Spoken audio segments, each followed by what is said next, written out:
Happy New Year, everybody. This is Lisa in Connecticut Worms and Gardens. I hope everybody had a relaxing or fun evening last night, whatever you chose it to be. As for me, I'm working through COVID, so I just stayed home, watched TV, and relaxed. What I want to show you is, well, we're going to be looking at African night crawlers, but not the adults, the babies. So there's something strange that happened. And sometimes you understand worms, or you think you do, and then something out of the ordinary happens. You're like, well, that doesn't make any sense. So around Thanksgiving, I had to make room for Thanksgiving visitors. And I put a lot of my worm bins in my basement, which is unheated and ranges in temperature this time of year from 55 to 65 degrees. At the time, I think it was hovering around 62, but the African nightcrawler bins were directly on the floor, and that was the floor temperatures probably between 50 and 55, I'm going to say. Now, I've had them there before. I know it doesn't kill them. Usually it just makes them very sluggish, and when you bring them back out, they go crazy. I did check on them. I did have to add water, but other than that, they seemed fine. I didn't see any dead. They just weren't, I didn't see them going crazy. They were only intended to be down there for, until Thanksgiving was over. And then things got crazy, and I just said, you know what, I'm going to leave them down there until after Christmas, because I'm going to have the same people here again on Christmas. Thank you for giving me COVID, family. Just kidding. So again, I didn't want to have to move them back down 3 weeks later, so I left them down there.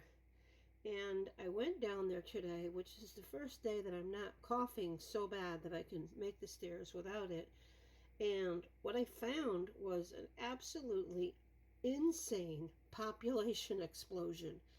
There are more baby African night crawlers in this bin that have been hatched in the last month than I have ever seen in my entire life. And that's what I don't understand. These worms are warm climate worms. They prefer 70 degrees. They're okay up to 85 degrees. And usually under 65, they slow down. At 50, they can start dying. But at 55, 60, they're just going to get really sluggish. That's not what happened this time, and I don't know why. And I'm going to use the old excuse. Is it in the drinking water? And you know what? It just might be.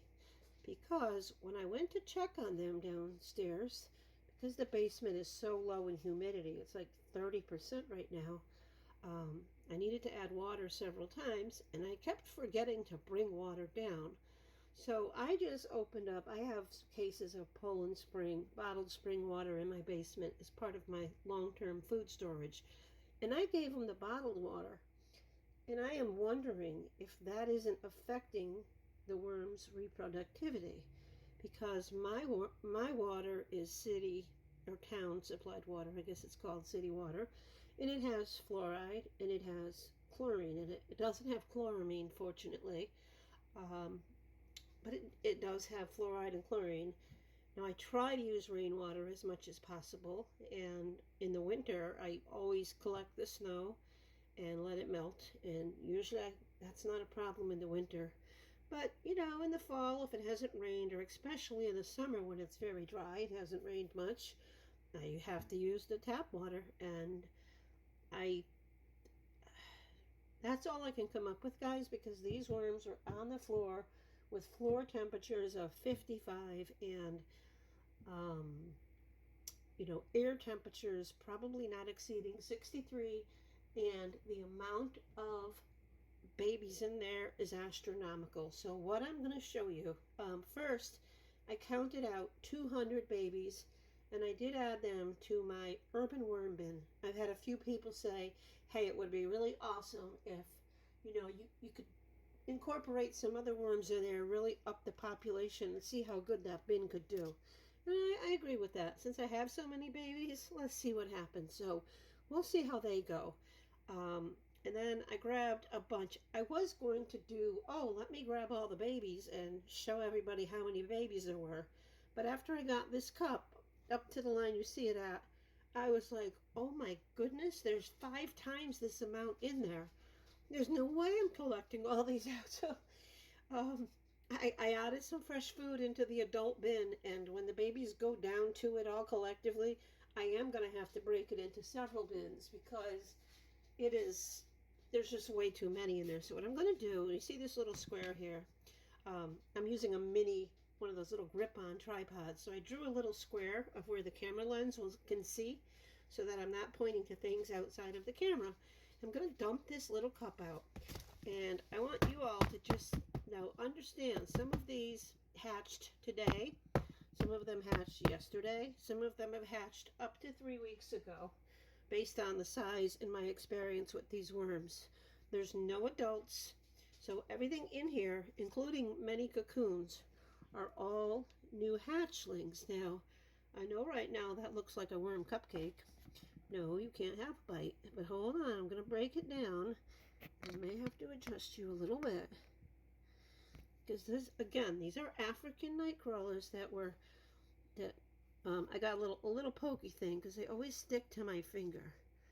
And I'm going to slowly break this apart. And you're going to see some goo, like right here. That's some of the food that I've prepared for them.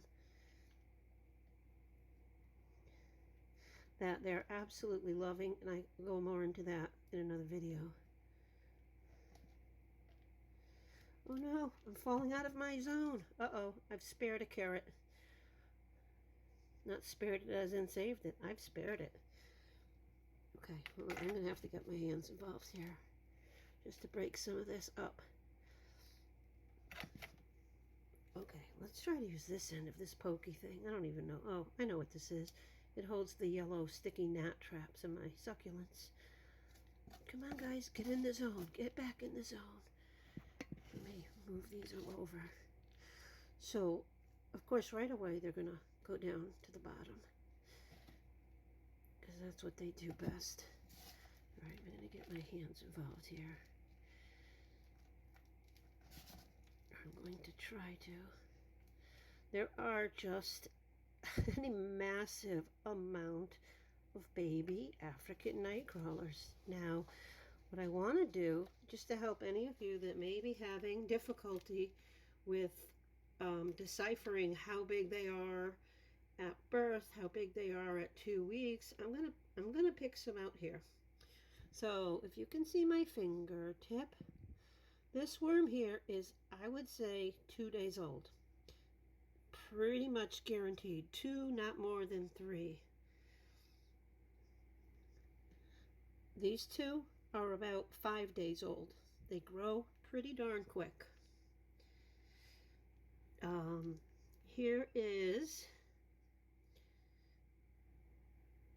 okay, here's one of the cocoons, just so you can get an idea of the size. Oop, of course, I just dropped it. There are so many cocoons in here.